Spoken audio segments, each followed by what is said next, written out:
Have you ever wondered why almost every bioequivalence study around the world follows something called a crossover study design? Why do scientists insist that the same volunteer should receive both the test product and the reference product? Wouldn't it be much simpler to give the test product to one group of volunteers and the reference product to another group and compare the results? It certainly sounds easier, but surprisingly, that is not how most bioequivalence studies are conducted. Instead, the same volunteer receives both formulations, not at the same time but one after the other. Why? Wouldn't the first medicine still remain inside the body? How long should we wait before giving the second formulation? What exactly do terms like sequence period, washout, and randomization really mean?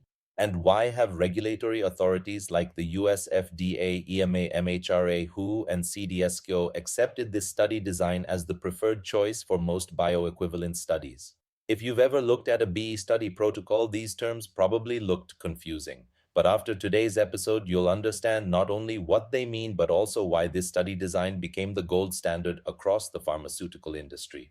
Welcome back to the Bioequivalence Studies Masterclass. In the previous episodes, we understood what bioequivalence is and why bioavailability is important. We learned which pharmaceutical products require B studies and when a bio-waiver can eliminate the need for an in vivo study. Today, we move one step further.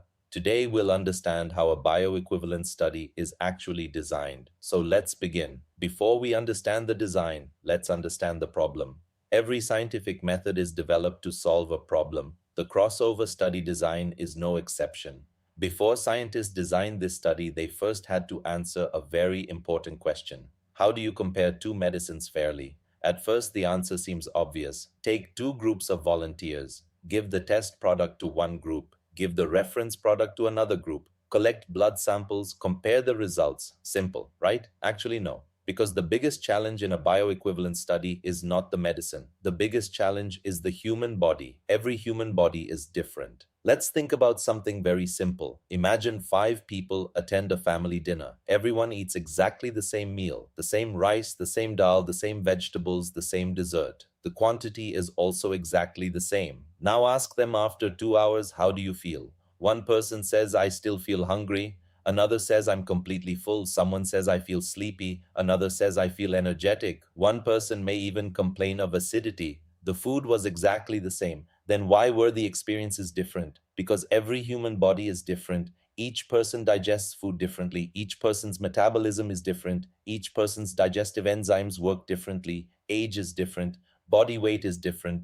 Genetics are different. Lifestyle is different. The same principle applies to medicines. Even if two healthy volunteers receive exactly the same tablet, their bodies may behave differently. One volunteer may absorb the medicine very quickly. Another may absorb it more slowly. One person's liver may metabolize the drug rapidly. Another person's liver may process it at a slower rate. One volunteer may eliminate the medicine quickly through the kidneys. Another may retain it longer. None of this is because the medicine changed. It is because people are different. A simple everyday example. Imagine you want to know whether a new fuel gives better mileage than your regular fuel. You fill fuel A in a small hatchback.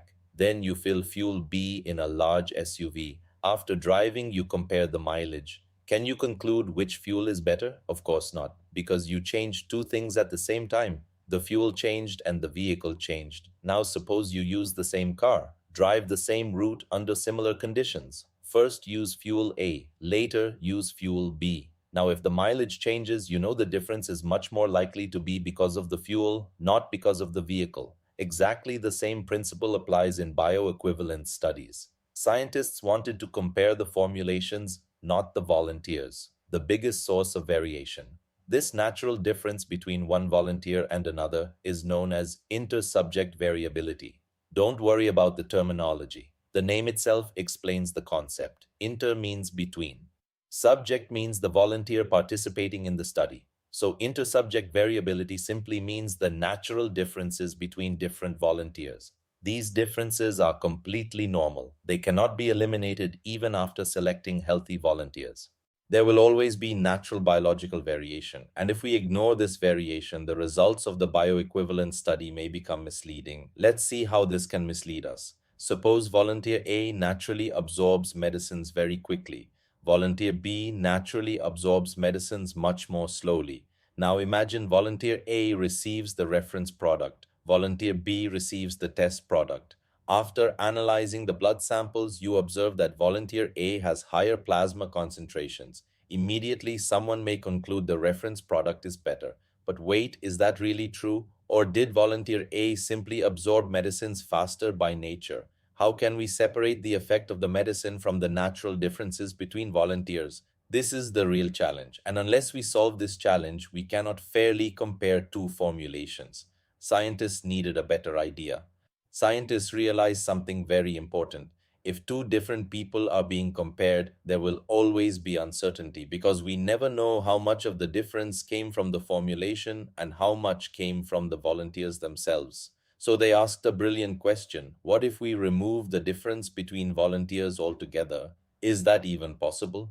Can we somehow compare the formulations without allowing human variation to influence the results? The answer was surprisingly elegant. Instead of comparing one volunteer with another, why not compare each volunteer with himself? And that single idea completely changed the way bioequivalence studies are conducted. The birth of the crossover study.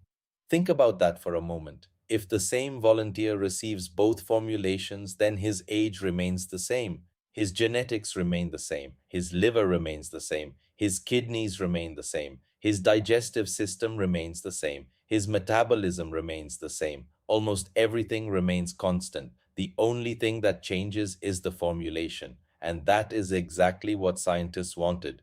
Instead of asking how does volunteer A compare with volunteer B, they started asking how does the test product behave compared to the reference product inside the same volunteer. Suddenly, the comparison became much more reliable, much more scientific, and much more accurate. This simple yet brilliant concept became known as the crossover study design. Now that we understand why the crossover study design was developed, the next question is even more interesting. How exactly is this study conducted? Who receives the test product first? Who receives the reference product first? What do sequence 1 and sequence 2 actually mean? Why is there something called a washout period? And what happens if the washout period is not long enough? Let's understand all of that step by step. So, how is a crossover study actually conducted? Suppose a pharmaceutical company has developed a generic tablet. The company now wants to prove that this generic product is bioequivalent to the innovator product. So healthy volunteers are recruited. The study protocol is prepared. The ethics committee approves the study. The volunteers are medically screened. Everything is now ready. But another important question arises: who should receive which medicine first? Should every volunteer receive the reference product first and then later receive the test product? That might sound reasonable, but once again, scientists discovered another problem. Why can't everyone receive the reference product first? Imagine all volunteers receive the reference product on day one. After a few days, everyone receives the test product. Would that create a fair comparison? Not necessarily, because something else changes with time. On the first study day, everything is new. Some may be nervous. Some may not sleep properly the previous night. Some may be anxious about repeated blood sampling. Some may even have a slightly higher heart rate simply because it is their first experience. Now imagine the second study period, the same volunteers already know the procedure. They are more relaxed, more comfortable, less anxious. They know what to expect. Even these small psychological and physiological differences can influence study conditions. Scientists wanted to eliminate this possibility as well, so they developed another elegant solution: the concept of randomization. Instead of deciding who receives which product, scientists allow chance to decide. This process is called randomization.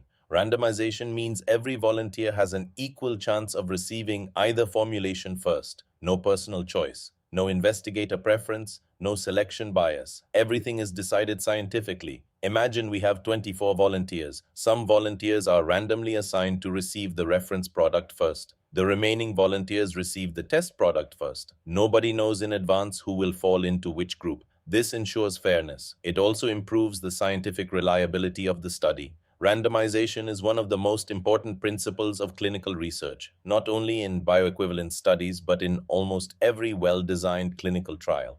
Now let's build the study step by step. Suppose our study includes 24 healthy volunteers. The volunteers are randomly divided into two equal groups. 12 volunteers are assigned to the first sequence. The remaining 12 volunteers are assigned to the second sequence. Now don't worry about the word sequence. It sounds complicated, but it is actually very simple. The word sequence simply means the order in which the medicines are administered. Nothing more, nothing less. Let's understand this carefully. In sequence 1, the volunteer receives reference product first and later the test product. So we write it as reference to test or simply RT. In sequence 2, the order is exactly opposite. The volunteer receives test product first and later the reference product. So we write T to R. That's all a sequence means. It is simply the order of administration. Whenever you read a bioequivalence protocol and see two sequence study, you should understand there are only two possible orders: reference followed by test or test followed by reference. Nothing more complicated than that. Why are there two sequences? Why not keep only one sequence? Why not give everyone reference first and test later? Because if every volunteer follows the same order, any change caused by the order itself cannot be separated from the effect of the formulation. For example, suppose all volunteers absorb medicine slightly faster during the second study period because they are more relaxed. Then the second formulation may appear better, even if both formulations are actually identical. Scientists call this an order effect or sequence effect. By allowing half the volunteers to receive the test product first and the other half to receive the reference product first, this effect becomes balanced. One sequence compensates for the other. This makes the comparison much more reliable. Understanding the word period. Students often confuse sequence and period, but they describe completely different things. Sequence tells us which product comes first. Period tells us when the product is administered. Think of it like school examinations with semester 1 and semester 2 as different periods. Similarly, a bioequivalence study has period 1 and period 2. Each period is a completely separate dosing session. During period 1, each volunteer receives only one formulation. During period 2, the same volunteer receives the other formulation. That's why most BE protocols mention a two-period crossover study, simply because there are two dosing occasions. Let's follow one volunteer throughout the study. Suppose this volunteer belongs to sequence 1. On the first study day during period 1, the volunteer receives the reference product. Blood samples are collected for several hours according to the protocol. The pharmacokinetic profile is completed, the volunteer is then discharged, but the study is still not over. Now comes something extremely important. The volunteer does not receive the second formulation immediately. Instead, everyone waits. Why? Because the medicine given during period 1 is still present inside the body. And this brings us to one of the most important concepts in bioequivalence studies, the washout period. Why can't we give the second tablet immediately? Imagine you spray a room freshener inside a room, and a few minutes later, you spray another fragrance. Can you accurately identify the second fragrance? Probably not, because the first fragrance is still present in the room. Now replace the room with the human body and the fragrance with the medicine. Exactly the same thing happens. After administration, the drug does not disappear immediately. It remains inside the body. It continues to circulate in the bloodstream. It is gradually metabolized and gradually eliminated. If we administer the second formulation too early, the remaining drug from the first formulation may interfere with the results. Then we can no longer determine which blood concentration belongs to which formulation. This phenomenon is called the carryover effect. Avoiding this carryover effect is the main purpose of the washout period. What is a washout period? A washout period is simply the time allowed between period 1 and period 2, so the first drug is eliminated from the body. The objective is very simple. When the volunteer receives the second formulation, the body should behave almost as if no drug had been administered previously. Only then can we compare the two formulations fairly.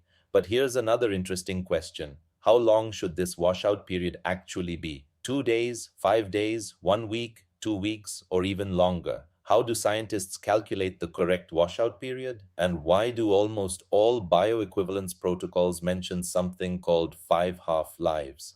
We'll also understand why each volunteer is called his own control. We'll see why crossover studies are considered the gold standard and their limitations. And when scientists use completely different study designs instead, so how long should the washout period be?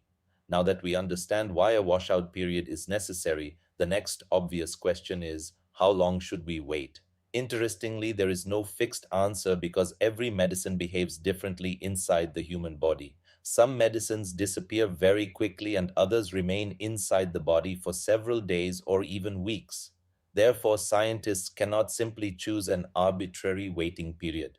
Instead, they use one of the most important pharmacokinetic parameters, half-life. Half-life is the time required for the amount of drug present in the body to reduce to half its previous value. Suppose after administration, 100 milligrams of a drug are present and the half-life is 6 hours. After 6 hours, only 50 milligrams remain. After another 6 hours, only 25 milligrams remain. After another 6 hours, about 12.5 milligrams remain, and the amount keeps decreasing step by step. Notice something interesting. The medicine doesn't suddenly disappear, it gradually leaves the body. That is why scientists must wait before starting the next study period. Why 5 half-lives? After one half-life, 50% remains, and after two half-lives, 25% remains. After three half-lives, 12.5% remains, and after four half-lives, about 6.25% remains. After five half-lives, only around 3% remains. In other words, more than 95 to 97% of the medicine has already been eliminated from the body. At this stage, the remaining amount is usually too small to significantly influence the next study period. That is why most bioequivalence study protocols select a washout period based on the drug's elimination half-life. However, this is a general principle, and the exact duration is always justified in the study protocol based on the drug's pharmacokinetic characteristics. Once the washout period is completed, the volunteer returns to the clinical facility. The same pre-study procedures are repeated and fasting requirements are followed. Medical checks are performed and baseline blood samples are collected if required. Everything is conducted exactly as it was during period 1. The only difference is the volunteer now receives the other formulation. If the volunteer received the reference product during period 1, he now receives the test product. If the volunteer received the test product during period 1, he now receives the reference product. Once again, blood samples are collected at predefined time points. Plasma drug concentrations are measured and pharmacokinetic parameters such as Cmax, AUC, and Tmax are calculated. Now, scientists finally have complete pharmacokinetic profiles for both formulations in the same volunteer.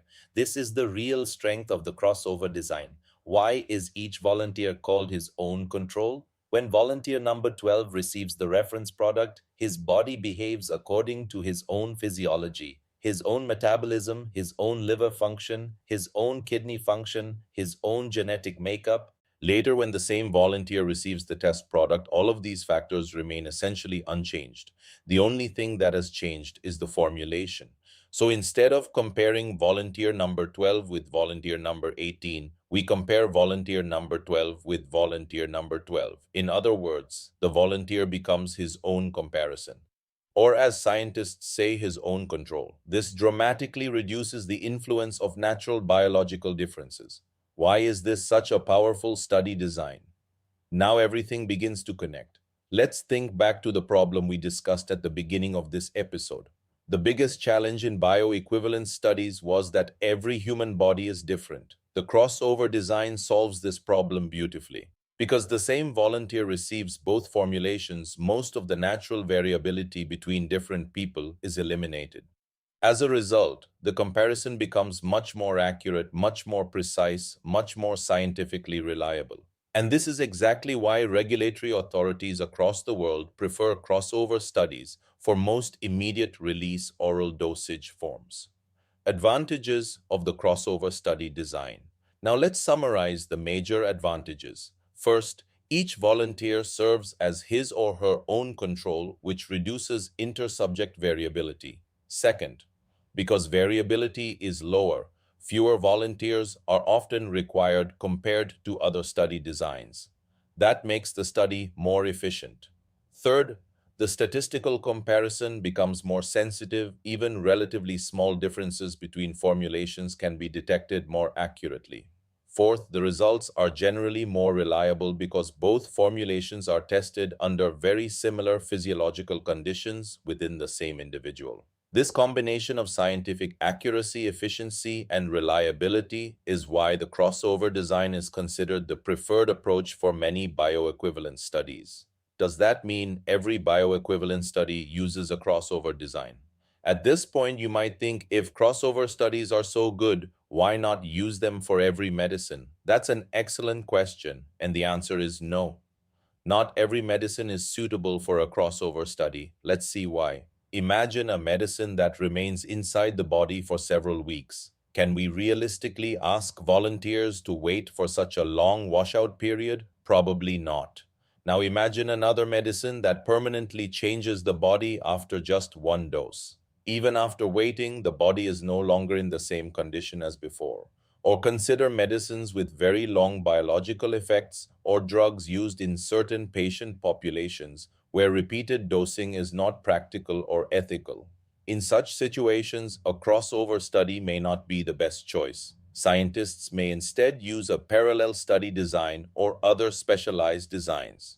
Don't worry, we'll discuss those in detail in our next episode. Let's quickly put the entire study together.